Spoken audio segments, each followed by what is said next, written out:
Microphone check, 1, 2, what is this? It's the 5'7" assassin in the podcast business. I am your host, Rohan Patra, the rap music plug at your service.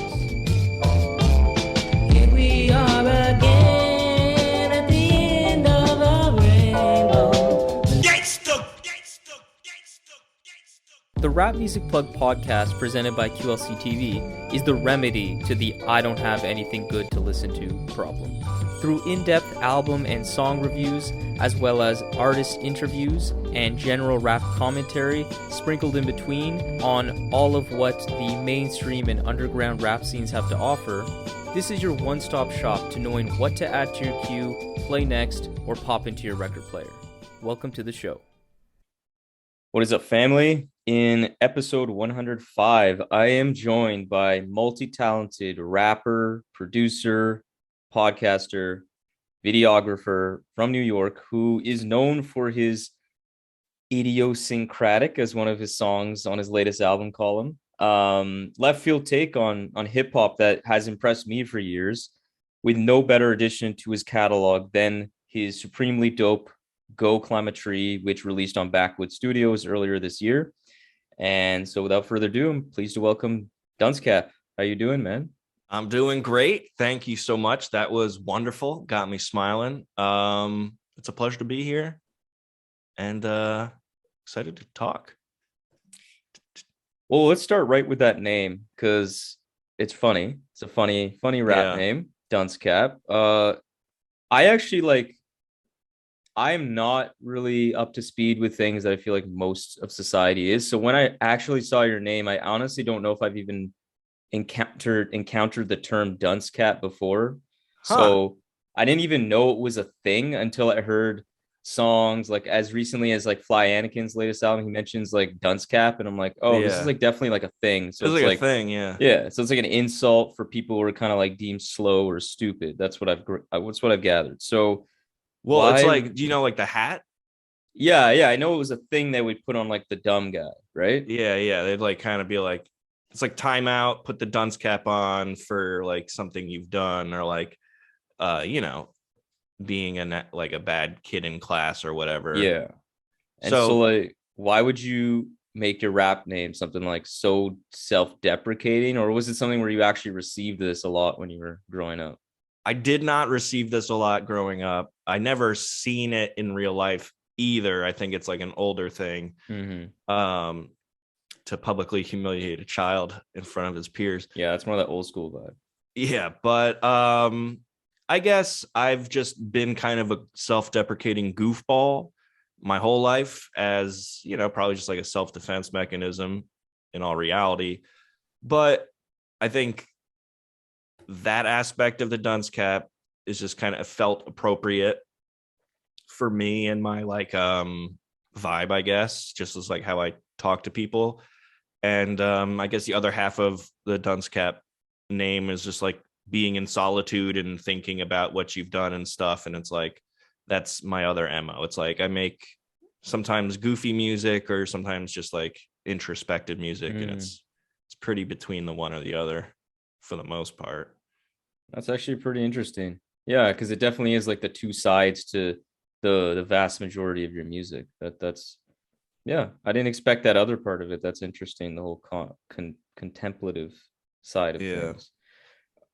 And it just kind of happened, I guess. Like I remember just being like, because my name is Mike, like in real life, and I was like, for a while I've been rapping like way more than I have as Duncecap, and like basically when I started working more like corporate jobs, I wanted my name, I wanted a stage name so that like when people would Google me for jobs and stuff, it would come up as like videographer instead of Dunce, or my name Mike. So I guess there was just a period in like 2012ish, around that time I started thinking of the names, and I guess it just came up somehow. And growing up, like what was the aspect of hip hop, or like as a style of music or a general culture, that you initially got attracted to, that got you like really into it? I don't have like an aha moment in mind where it's just like, oh, hip hop, this is gonna be my thing forever. I I was 10 years old in 2000. So like, hip hop has already been a thing like in the mainstream culture for a while. And like, I guess it just got to me like it got to everyone else. Just a kid in the suburbs, didn't grow up in like the city or anything. So it was mainly like MTV and, music videos and stuff like that. And I think pretty much just like, it caught my ear and I enjoyed it and it felt right, and talking to people about it. And, just like, I guess that, I don't know how specific that is to like hip hop culture itself, but I guess I just got more into it and more obscure music, and would go online and do like forums and talk to other Mm. people who liked hip hop, or like, did online. I guess then I started making music, and it just kind of like evolved When did you start actually making music? as like as a rapper, probably realistically when I was in like 8th grade. But, like quote unquote, when did I start making music? Like it's not like when I started like releasing songs to the public was like I was like 15. And by public, I Yeah. mean like kids in my high school. Yeah. But I would like make CDs, and I still have at least one copy of everything I've put out. So Damn. I'd like Nice. I'd print out. I wish I had them right here. It's in the other room, but I would print out like cover art, back art, CD art. Do the whole liner notes. I was like sample snitching myself, because like I would see in like real books like liner notes and CDs. They would be like, oh, courtesy of whatever, this was Mhm. sampled, and I didn't really grasp that that was like a legal thing, and like they only had to do that anyway. Yeah, I guess that's just how I got into it, just hearing it and liking it. Yeah, you're like 5 because I know you're about roughly like 5 years older than me, and that's kind of exactly makes sense when you said 2000. It was 2005 for me when I think I initially, when I was 10, started to really realize that I loved hip hop. Yeah, And I feel like 10 is the kind of time when you're like a little older where you can start to understand culture in a little bit of a way, and you can for start having sure. conversations with like your friends. It's recess and stuff like that. Yeah. It's just like you're a young, I was gonna say young adult, but I mean you always are, I guess. It's like a preteen. You're Hmm. like you're right. You're coming into this world as like a thinking person and socially evolving and stuff. So Hmm. And you say on the track on the new album on Broccoli Cheddar Bread Bowl, you say that you love hip hop with freaky beats. So yeah, curious, like what were some of your influences in this like freaky beat left field vein that inspired you to really start to like that kind of sound? nice. I just like the quote, freaky beats. Yeah, some of the freaky beats I've listened to. I guess I owe a lot of the music, like the music I like and how I've evolved sonically and stuff, from this one CD store in New Jersey where I grew up, called Sound Station, but it burned down unfortunately Oh, several years ago. But yeah, the guy Bob who worked there and owned it, I believe, he just like would feed me a lot of the like alternative hip hop stuff, like Def Jux or like Anacon, or just like anything I guess he liked. But I was always just interested in hearing new things, and I still am now, or like trying to update myself on like things I've missed over the years. Like I had like a real old school hip hop phase because I felt like I had to like know the history of hip hop before I was like allowed to listen to hip hop. right. I listened to a lot of like I guess like Most Def, or Yasin Bey, and like the Roots. And so I guess that was some high school stuff, or like on the Def Jux side of things, those that's a crazy set of um just diverse artists, I guess, like sonically. And Hmm. I don't know, just I really liked Dilla, like Madlib, um DJ Shadow, like instrumental kind of down tempo beats are really interesting. I listen to a lot of ambient music. Yeah, I was gonna say because I would have to assume that you didn't just listen to hip hop based on the kind of music you actually create. There's a lot of like electronic influence, a lot of glitchy Mm. Maybe even like, do you like listen like Aphex Twin, something like Yeah, that? Aphex Twin's Yeah. cool. I don't like listen to a ton of Aphex Twin, but yeah, like Jesus, Aphex Twin's good, and I don't know, like there's this one jazz, like I think I'm gonna ruin his name, Joseph like Shabason or something like that. Hmm. He's like just experimental kind of instrumentalist, and yeah, I have a bad time remembering because like I do try to just digest a lot of music, and like on Spotify I have all these playlists where I just kind of like dump music that's been like Right. talked about, and then like I listen to it. So it's like unless something like really sticks with me, and sometimes there's more. I guess it's hard for me to remember, is what I'm saying. But yeah, I listen to a lot of ambient stuff or jazzy stuff. Right now, this band Big Thief, they're like a Yeah. pretty big folk like rock band, and they're fucking sick. It's like my favorite band right now. I think it's important to listen to different genres of music, just because like it's educational and it connects you with different people, and it informs, your own music and stuff. Yeah, and I think hip hop more than almost any genre probably ever is that it can really incorporate all those like other non hip hop sounds in a really cool way. Like if you're listening to other kind of styles of music, you can Yeah. still be inspired and you can incorporate it, but you can't do it as literally as you can in hip hop due to like sampling and just that whole Right. structure. Like, yeah, like oh, like you could flip any country like traditional music and it's still like a hip hop song, but like in that style where yeah, it's super cool to just be able to grab these sounds and manipulate them in that literal way of just like incorporating them. And I think that's really powerful, and something like that makes really the sampling in hip hop really special. And were you from the get-go making music in this kind of like left field vein, or were you like beginning, were you making completely different stuff like old school type beats or I think generic boom bap back in the day? I mean, I would say like I was gonna say bad music, just making bad music. I think it was always kind of inspired by having this like kind of interest. It was always introspective, absolutely. I think maybe when I was in high school and like college, I took myself more seriously a little bit with my emotions. So like maybe it was a little more melodramatic, if Mm. anything, and like I cringe more at that. That stuff doesn't exist like on the internet, you know. But sonically, like if you've heard the album like Resting Dunce Face, Yeah. like I produced that one, and Rapping is for Idiots I produced. So like um I guess my sound just has always been a derivative of that. I feel like just like worse over or gotten better over time. So it's like experimental, but like there's influences from different genres, and I don't know, a little boom bappy. Yeah, especially on the resting dunce face. I think there's definitely some moments that are quite, if people just listen to Go Climb a Tree and didn't listen to anything else, they may be surprised by some of those songs. Because there's some that go like, yeah, boom bappy. I mean, it's not like straight dusty drums type thing, but it definitely Yeah. has that vibe and it's pretty dope.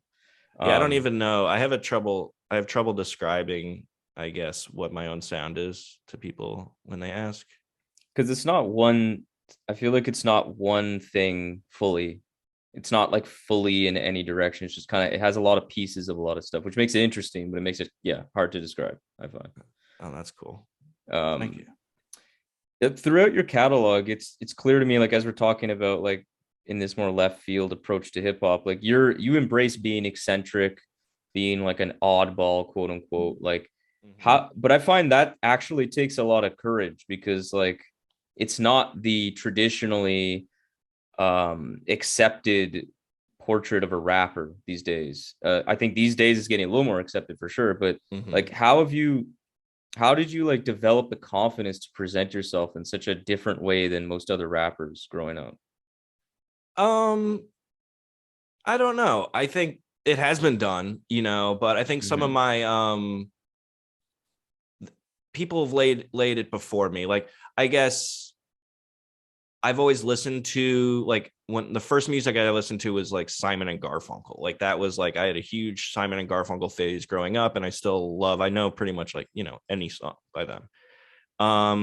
And those are sensitive folk fellas, and like, I grew up in an emotionally like intelligent house where we were like, okay, like speaking about our emotions and stuff. So I guess I've always just kind of been like in touch with being myself a little bit.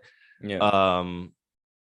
And there's like, I remember in college, like I like DMX, not DMX in college, listening to like DMX in high school. It's like, well, he's like super like emotionally intelligent and like talking about like depression in ways that are honest, or like from rhyme sayers, like Slug is a very like emotional guy or whatever. And like I remember hearing like the songs on God Loves Ugly and being like, oh, like you could do this, like this guy's doing this, so there's not that like he's the only one, there's plenty of other artists, but I guess over time, just seeing different people who made music and that it was okay, I think it also just felt more natural for me to be myself, if anything. And, kind of off topic, but being braggadocious was a little difficult. And I feel like the way to wiggle into that was kind of self-deprecation in an odd way, because I got to be funny and punchy, but the punches were at myself, But I also think that's relatable because it's not like people aren't self-deprecating, And I think just the people who might like my music might also just be a little self-deprecating or, a little goofy or whatever. I think that's really cool the way you put it. You're kind of like, you're doing a different kind of subversion on braggadocio. I never looked at it like that, but that makes a lot of sense because it still kind of has a similar effect in the sense that, yeah, there's like a punchline that's like biting at someone, but it's yourself. And then it kind of makes it like less mean or not completely mean at all. And just kind of funny, hilarious, Yeah. And at worst, it's insightful, and might help someone else out. Who I could really say is hugely influential to that idea, is the rapper Idea, who very much influenced me in college. But the last album that he put out with DJ Abilities, By the Throat, it's like super, it's so good, dude. Okay, as long as we're yeah, I can see you're looking at something. Yeah, I have a vinyl right here. Yeah. But this is like the epitome of that. Like, Jesus, I think that like his style, like, he did battle raps, but he was also very like philosophical and insightful and introspective. And it's like, that was very influential just to see like that you could do that kind of thing. Like it could be, I think just talking about your emotions can be a little corny in general, but I think that should change. That's just like a toxic mindset. And I think that's kind of getting great, like finally becoming out of style to be like stoic and hold your shit in and be angry. And it's not as interesting because like, yeah, that album, I think I got into it last year, but that By the Throat record. And I was really taken aback because I had known Idea. I know people like rave about him. I liked some of what I heard, but I think it was around mid last year or something where I was really starting to get into him. And I was blown away because that was the first time I heard this specific album. This is my favorite album. Yeah, this is by him. Yeah. Okay, I'd say it's maybe one of my favorite albums. Period. Yeah. Period. Like it's on the list. I'm not ready to give it like a number or anything, but maybe top 10. And that's unofficial. But it's my favorite of his for sure. My favorite. Yeah, that's what I was trying to say. Yeah. My favorite of his. I think I was very saddened to hear, that he passed when he did, because I just started liking his music. And I remember seeing him, I was seeing a friend's band and they were playing in the basement of Webster Hall. And then Slug and Idea were playing the top half of Webster Hall, but I didn't know. And when my friend's shows ended, I kind of snuck upstairs to see their show, and they were doing like the end of the the end of the night cipher together, and it was like super impactful because that's how I discovered, I guess, Idea was like a cipher of the Wow. two of them rapping. And then like he died a couple months later, and I was really bummed that I didn't actually get to like see him play for real. I guess the point is that I like By the Throat, and I think it's just a more realized style of Ideas shit, because he had like a bunch of side projects that were like rock, and Mm-hmm. I think Yeah, because this is a pretty progressive sound. Like that was also the thing that really grabbed me. It's like, damn, this is a really in your face, but in a good way. It's very bold. yeah, I think the first two, I was like By the Throat and E&A are both like really good, but they're kind of dated, and they're kind of just like, we're doing hip hop and we like doing hip hop and we're good at hip hop, and that's kind of like, it's like a little surface level in that way. Mm-hmm. And it's just like being extremely talented wasn't good enough for me, I guess. I mean, it sounds like harsh or weird, but like that's what just drew me to this album. It was like, it was something very different, and it was like exciting to hear that you could do this kind of thing. I don't know. And I think it's even like as someone who doesn't make music like myself, like I just on a personal level, not only seeing someone that can be this open and transparent in music, but just being this open and transparent, like full stop.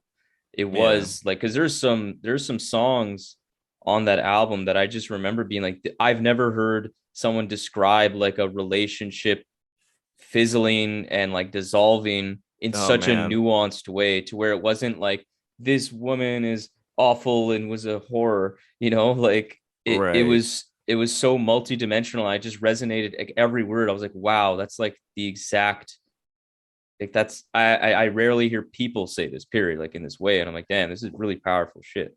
Yeah. Oh man. Good shit.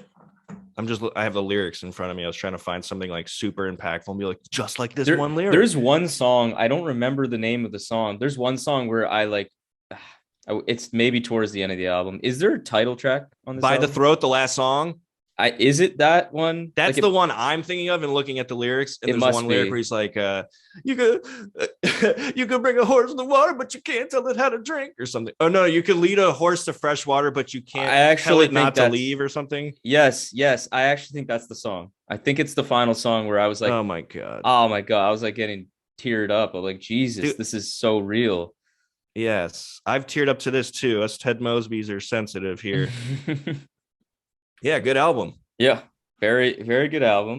And I do want to transition to another thing that I know you're very passionate about, which is video games. Mm-hmm. Um, so you clearly have an affinity for video games. You not only released a project with Vinny Video that was video game themed, but you Yeah. also have a video game podcast, Duncecast, with Banana, that Yeah. is part of the Cabbages Network. So clearly, it's a big focal point in your life. Could you tell us more about just your love for video games, why you started the podcast, and like I think something particular interesting is like what the connection you see between video games and hip hop. Like how do they connect in your mind? So I guess a little bit about how I got to video games is just, I'm a just completely good video game loving guy. Grew up that way with video games and loved them ever since. I think, as for everybody, they're something to do, they're an escape, they're interactive. I think there's nothing like them. It's the newest form of art I can think of, anyway. Well, I guess VR stuff, but that's like whatever. Yeah. Let's not digress here. Mm-hmm. Um that's why, I mean, I love them because they're awesome. And how the podcast came to be was, I guess Gary from Cabbages he hit me up talking about potentially working together on something after I was on a guest spot on his podcast. And that's how that happened. And he just kind of was like, come up with something that you like, that you would want to talk about. So video games is something I like. And Samurai Banana is a great friend of mine. And we've worked together on the album Human Error. He made all the beats and he DJs for a lot of my sets when I play. And great fella. Yeah, we talk about video games a lot. So that's how that came to be. And it's funny how you ask about the Connection. yes, because that's something I've been trying to think about a little more for doing future episodes. And I guess the connection for me, specifically, like I'm trying to think of it. I've been thinking about this for a while. Like, I think just it's the same thing as like movies are hip hop or music. Like, I guess music is obviously hip hop, but like, I don't know that it's especially hip hop. I think it's just a part of the culture that people enjoy, like the culture, meaning like any culture, American culture, just groups of people. And like that, there's a Venn diagram with hip hop culture and video games. And, they've been inspiration for tons of artists to make their own video game inspired albums, or like, like Mega Ran or Samus, who are two artists who like, have personalities inspired by that and make music based off of games. And I think we're going to see more people in the future talking about video games in a way that's like films, right? Like, Yeah, it's like comic books in a way, because obviously we all know comic books have had a huge impact and influence with hip hop. yeah, I see a similar thing happening in the future with video absolutely. games. Like there was a lot of artists in the 90s and like even the 80s talking about like comic books and making references and shit, but it's like only now do we get these like Marvel Cinematic Universes. I just think video games are completely mainstream, and like mostly everyone who's of a younger generation like plays them or has had experience. And I just think that will be completely ubiquitous in the future when like like boomer generation, still they've played video games, sure, but like in the way that like home consoles are and stuff, like I think it's only going to be more of a, just a regular thing and more of a reference that people reference.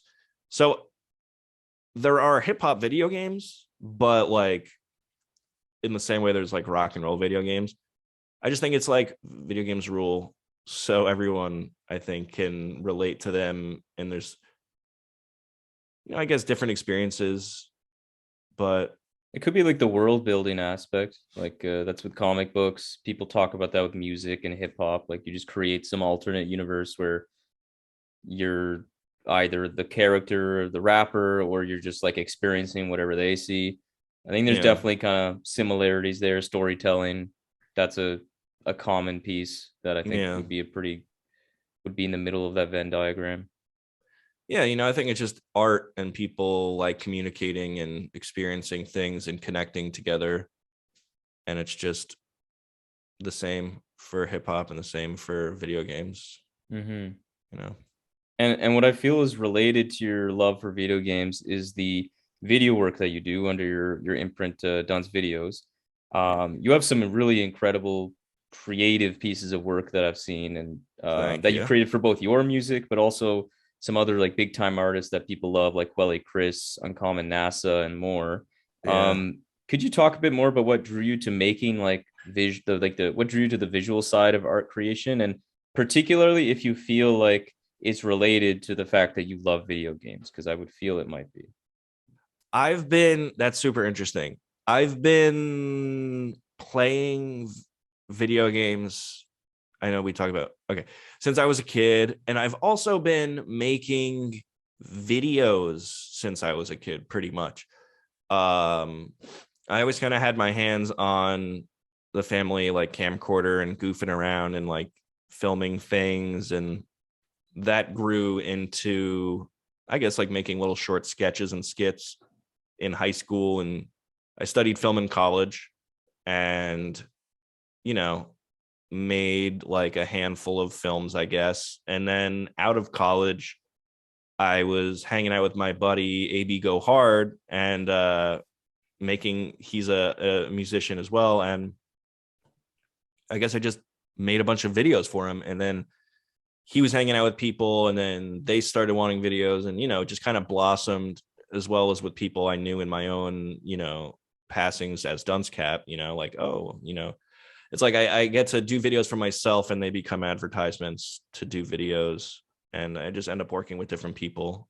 So the video game aspect is interesting, though, that you kind of connecting videos with video games. And I'd say I do take influence from video games in videos, just like perspectives, like literally how you would position a camera. And like outside of that, I guess I haven't thought about that too much. Are you what are like some of your favorite like movies or types of movies that you usually go to? I just gravitate like, towards? I think they're all good. Like, I know that's a weird answer, but I enjoy like a good, it's not like I always eat spicy food. You know, sometimes I want something that's like bitter or sweet. And I think the same way about art in every way.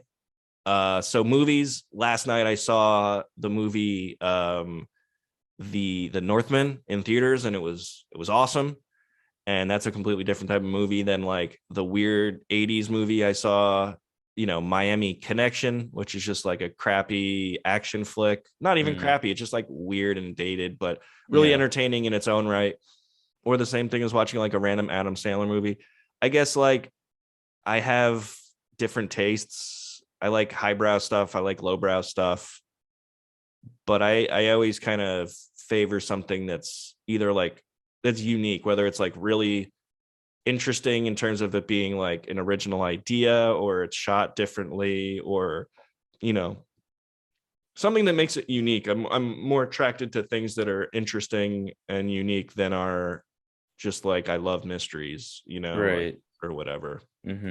Do you feel like being so deeply involved in the visual side of creation, if it influences your music making at all? Like maybe, for example, it helps you or makes you more prone to creating like a vivid story in your music because you kind of have like that visual side to your brain. Like I don't know, it's just a thought.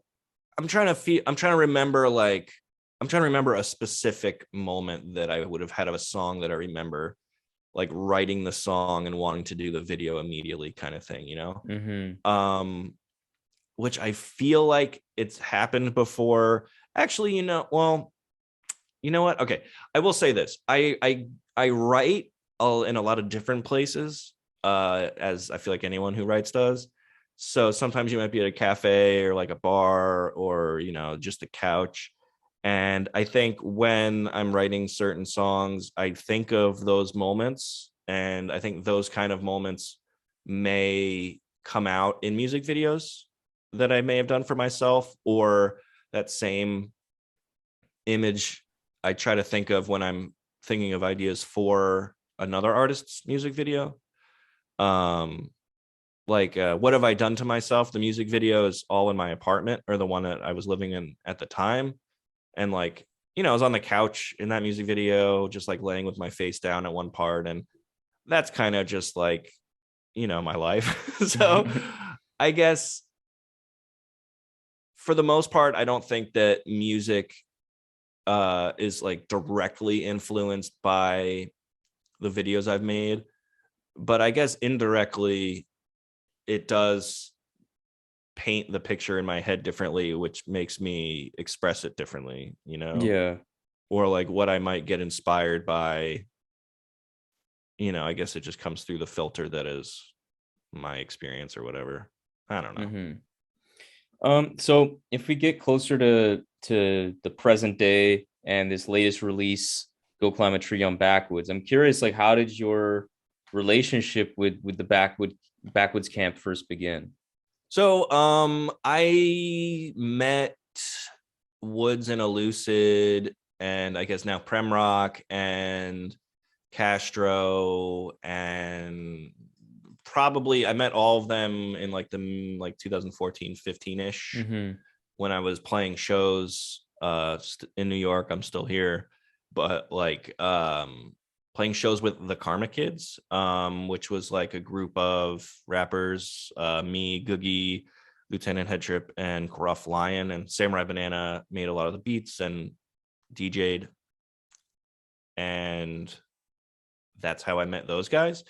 So I think just over time, you know, being around them, I've done some videos for some people in the camp, and I guess it just kind of happened over time, you know. So that's how I first knew with them.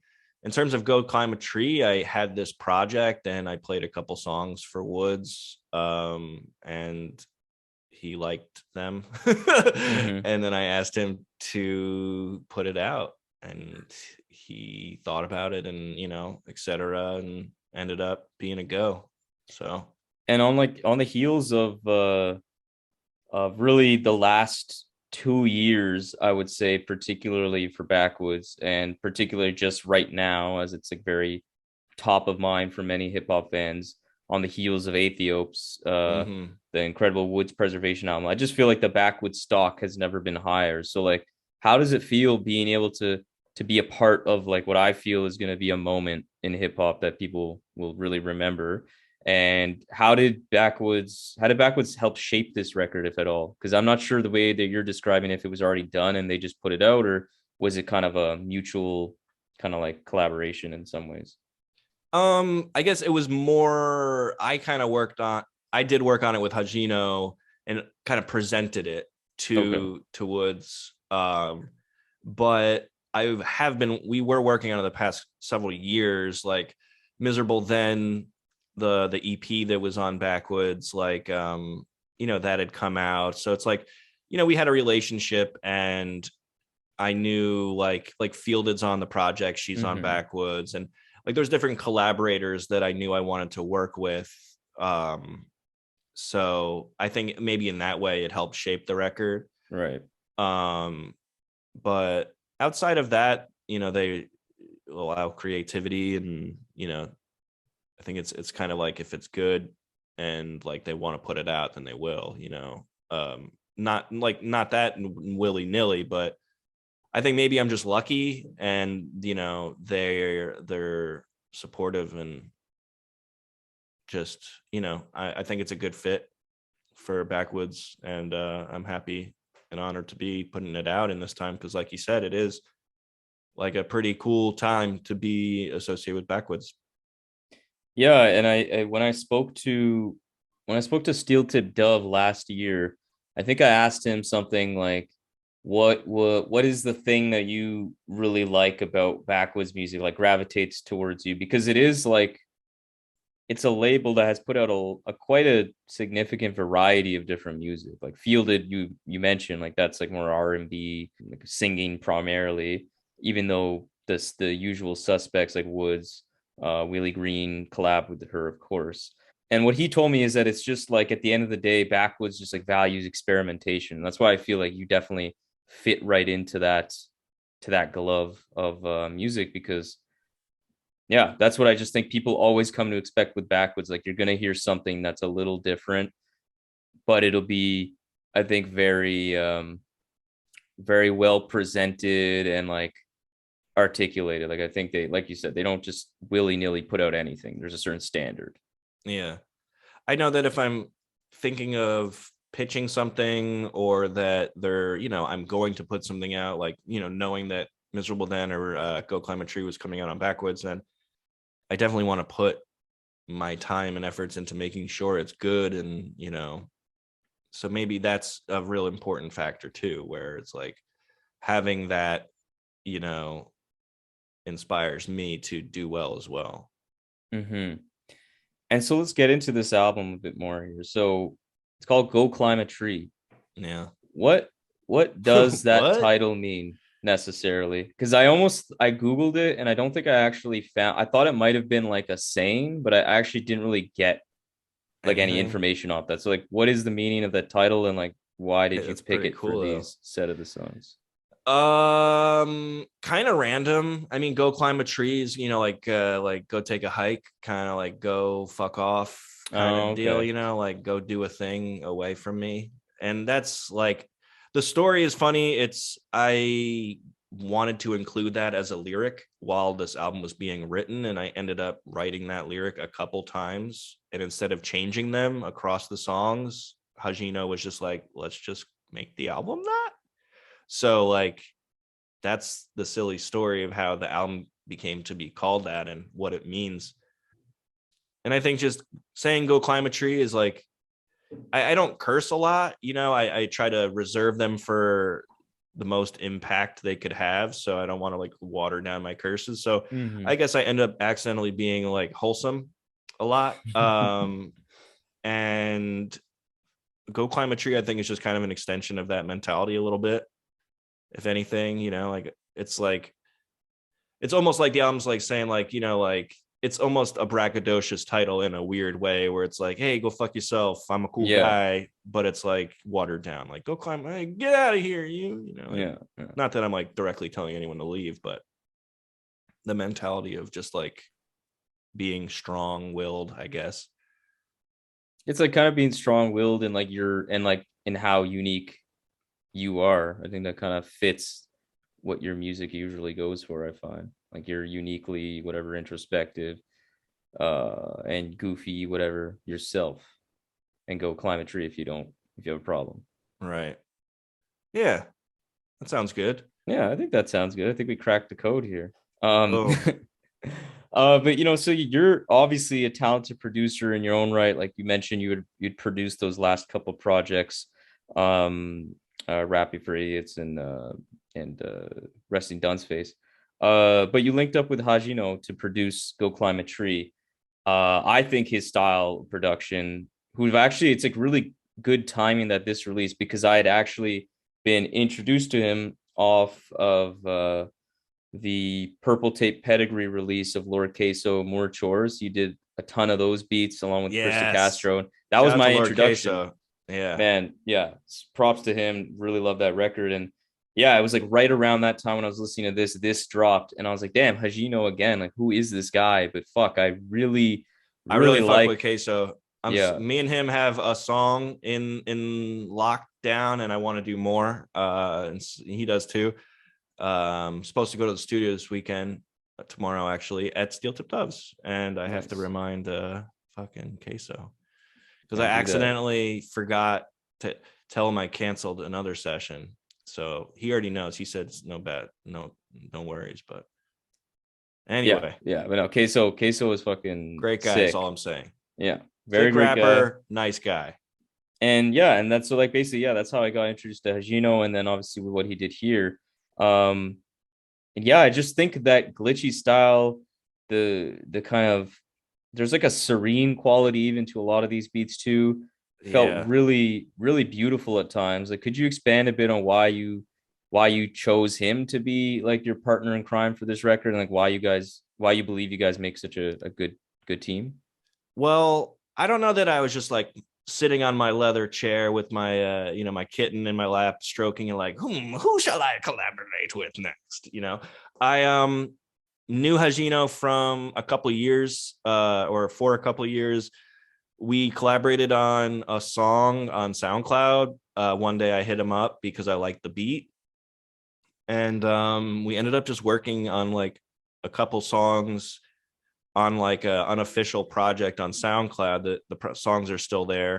And then after we worked on those like handful of songs, we're like, hey, we should have like a proper release together. And that's what Go Climb a Tree, turned into Go Climb a Tree. Mm-hmm. Why do we work together? Good. I don't know. I think we're just kind of on the same wavelength sonically a little bit. I am really inspired by his beats. Whenever I hear them, they connect with me in a way.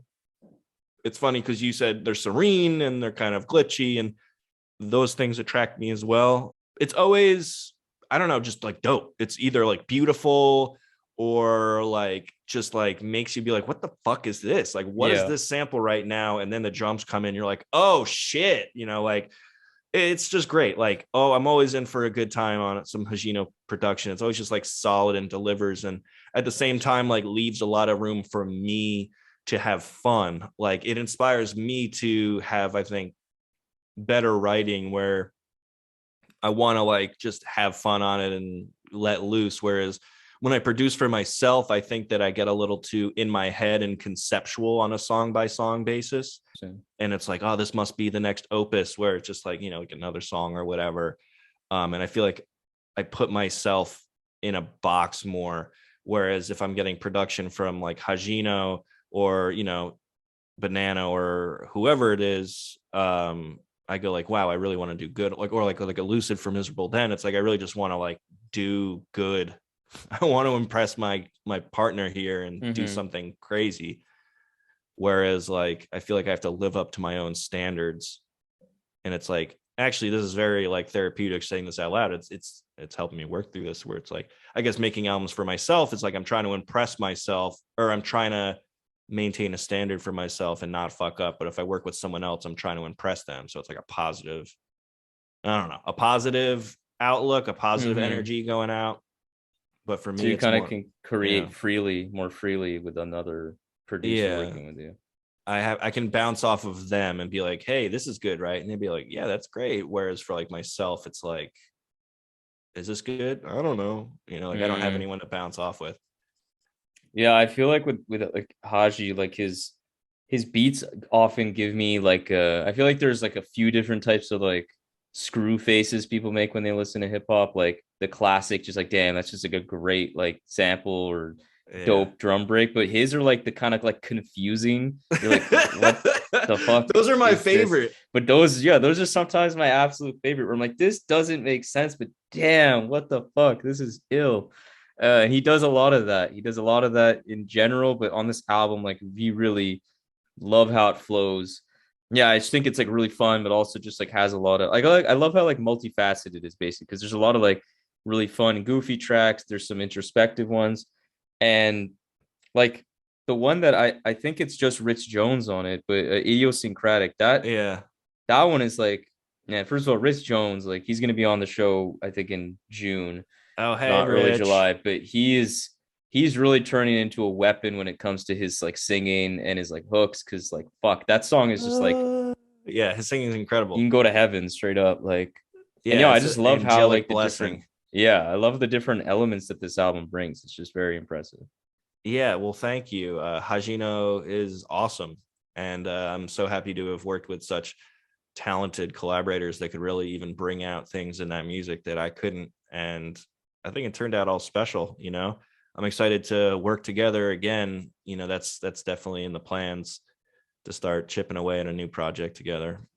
That's dope. Yeah, and you do have like a lot of great collaborators. You have Fielded, as we mentioned earlier. We have Rich. You have Akai Solo, really delivered. Quelle, of course, like always delivers. What's different? And you've worked with Quelle like I think 3 times now. Different projects, on different projects. I think he's like at 3 features now, 2. Yeah, he's been on. Let's see, he was on Rapping Is for Idiots. I think he's on Resting Dunce Face too. He's on Resting Dunce Face. He's on Miserable Den, and this one. That's 4. Oh, that's 4. Damn. Yeah, you guys make a perfect, like that makes sense. When I think of Quelle, I do think like you guys are like not 2 peas in a pod, but you guys have similar like vibes. He's great. He's the greatest guy ever. Wonderful friend. Like genuinely great guy. We went to the arcade recently. He lives near my sister, so I visited my sister and I hit him up, and then we ended up just like playing. You know, like when you go to the arcade and you shoot things like the guns. We played like a lot of those. It was really fun. Nice. Yeah. And so, what's been your takeaway from the reception that this album's received? Because from what I've seen, it's been like a big hit. A lot of people have been really, really enjoying it, talking about it. Did it surprise you? Like how did it make you feel? I'm honored to have received the big hit. I want everyone to hear it, you know? So I'm staying humble, I guess. So it's nice to hear big hit. Thank you. But I think in all reality, there's so many more people that I think should listen to this. And so my reception is, I guess, beating myself up about it. And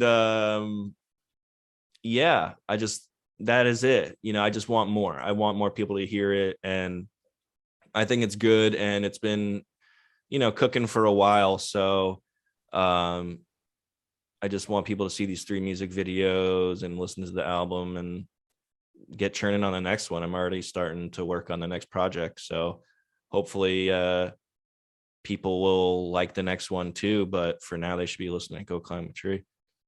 Yeah, and I think especially because it's on Backwoodz, I feel like, as we talked about earlier, like they're like the whole stock with all that camp is growing. So I feel like the more that continues, the more people are going to keep digging to everything that has dropped in the Backwoodz. So I hope that also helps people gravitate to your music eventually. But yeah, like from what I've heard, a lot of the people I correspond with, like they've been really, really high on this album. Hey, that's wonderful to hear. It was fun making it, and Mm-hmm. I'm happy that people are liking it because it feels good to be liked. Mm-hmm. And Yeah, so like let's talk about some of these like upcoming projects that you have sure. coming up. Well, I won't talk about, there's a couple that are like so like loose enough that I shouldn't bring up, but like there's a couple like out of those, there's just like a couple collaborators or some people I've been working with that were like, well, I guess okay, I'm not saying anything.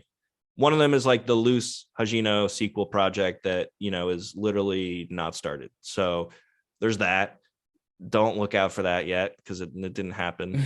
um Another I was working on maybe another project with Banana. We've been talking about that, but again, that's like not happened really yet. That's on me. I need to write to some of the beats he's already given me.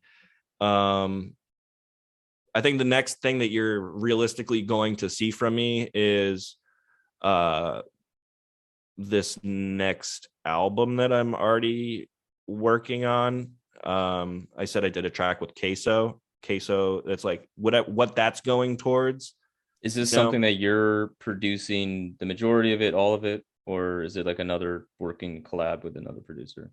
It's mostly me, Okay. with a couple beats from other people, which I've actually never done before. I'm pretty much like an all one or other guy. Right, right, that's true.